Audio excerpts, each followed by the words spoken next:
I have to be honest that I never imagined that in this moment in Jewish history, so many Jews would be quietly asking themselves the same question. Is it safer if people don't know that I'm Jewish? Not privately, not spiritually, but publicly. Do I actually want to be publicly identified as a Jew? This week we begin reading Sefer Bamidbar, the book of Numbers. And it opens up with a census. And God tells Moses, count the Israelites. But Torah is asking a deeper question. A deeper question than how many Jews there are. And the deeper question is this: who is still willing to count themselves among the Jewish people? To be counted means you matter, you are seen, and your life is bound up with the life of this people. And that's why this parsha, this Torah portion, feels so painfully relevant right now. Because there's a question traditionally asked of someone seeking to convert to Judaism.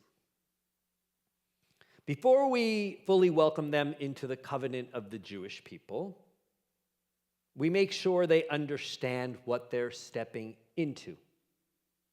We tell them, of course, Judaism is beautiful.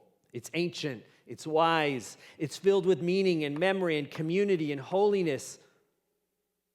But then we tell them something harder.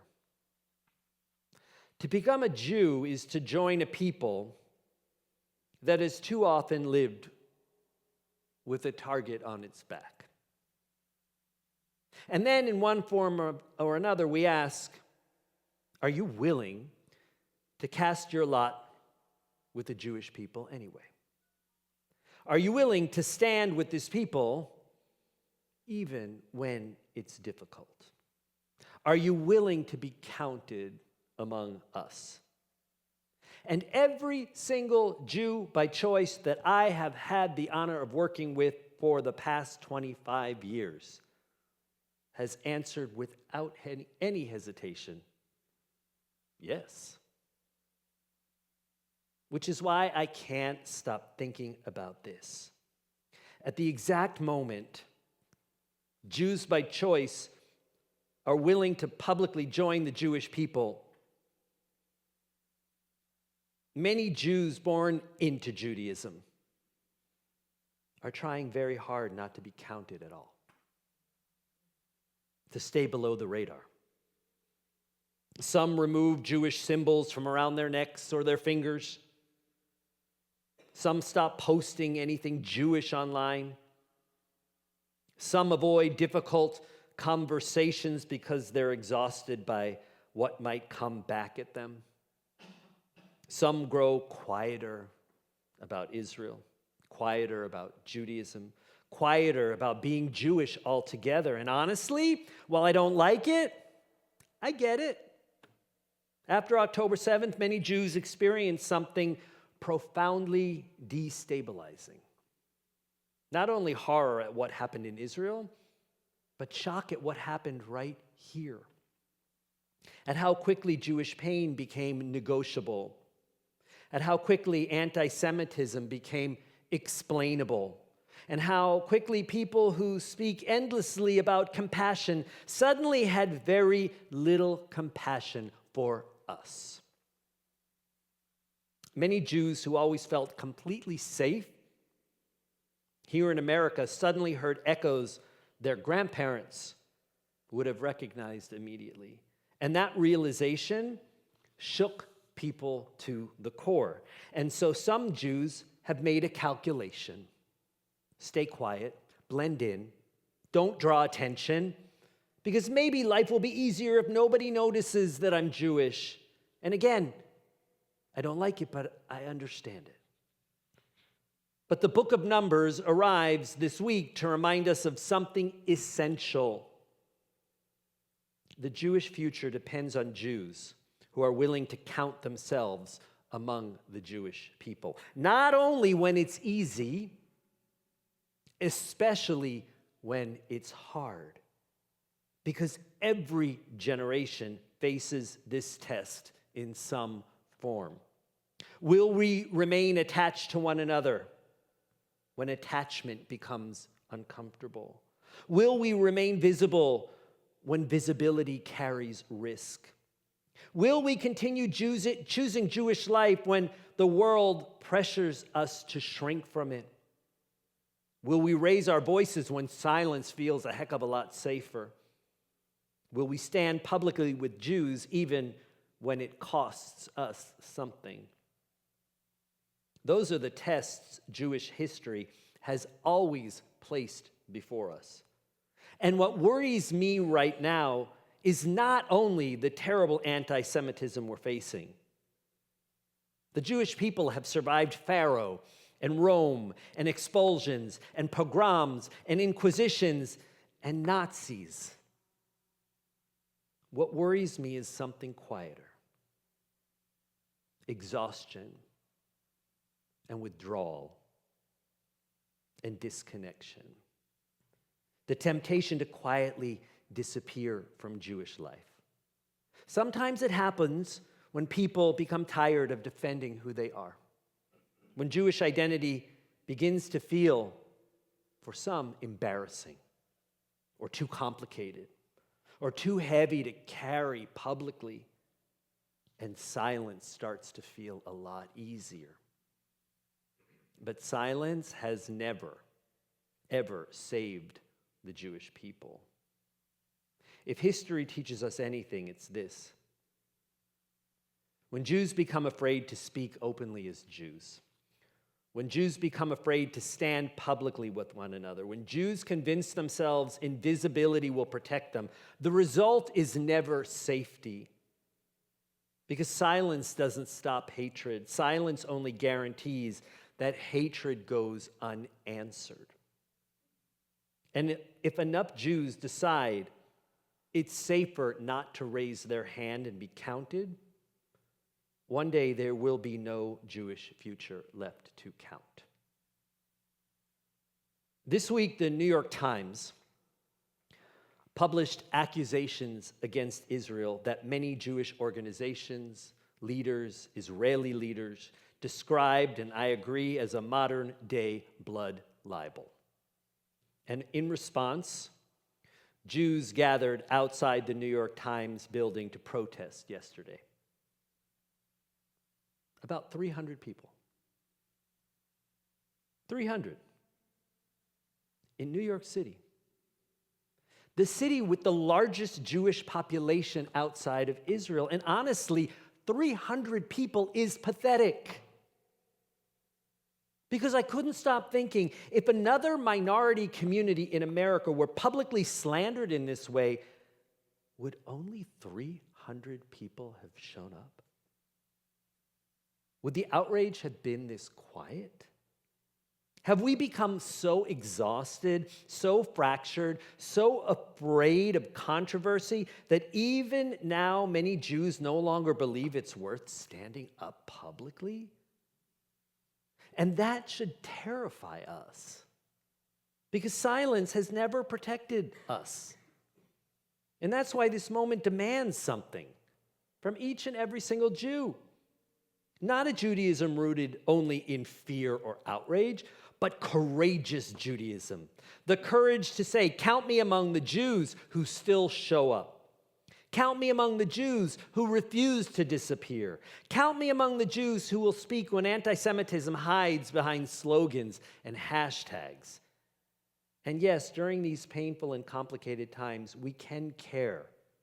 We can care deeply about Palestinian suffering while still refusing to accept the hatred or erasure of Jews, Israelis, or Israel. We can pursue peace without surrendering our dignity or security. But too many Jews right now are being pressured into silence. Too many Jews are being told that in order to be accepted in certain spaces, they must mute their grief, soften their identity, hide their Zionism, or distance themselves from their own people. And that brings me back to Jews by choice. They understand something that many born Jews sometimes forget. A convert chooses this people voluntarily. No one accidentally wakes up and becomes a Jew overnight, or accidentally becomes a Jew through conversion.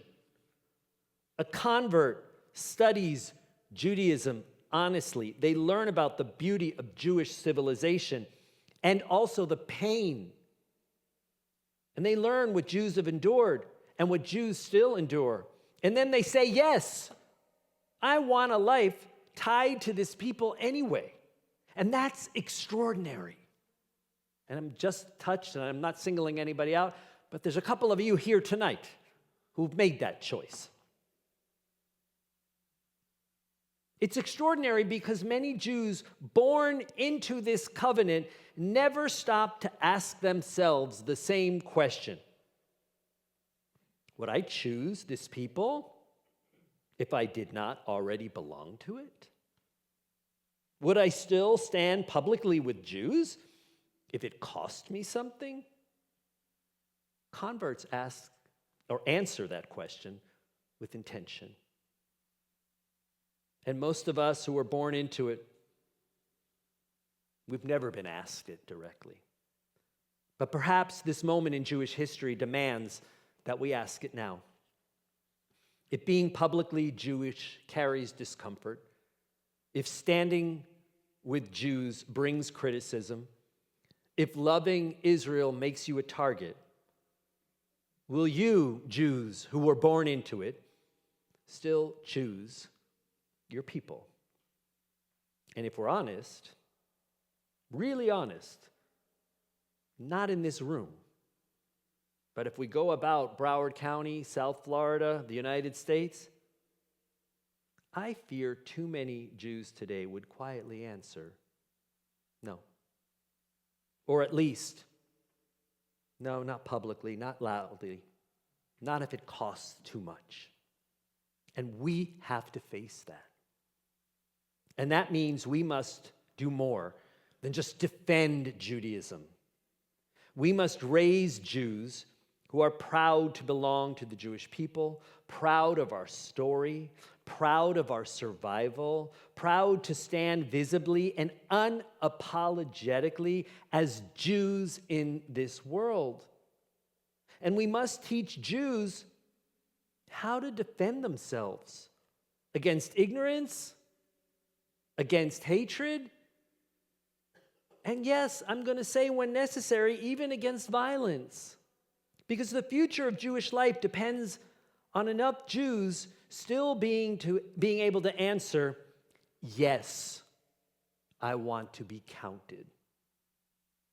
The opening census in the book of Numbers reminds us that Judaism was never meant to be only a private, spiritually hidden, quiet event inside of our hearts. Judaism is a people out in the open. And a people survives only when enough individuals are willing to say, Hineni, I'm here. You can count on me. Count me in.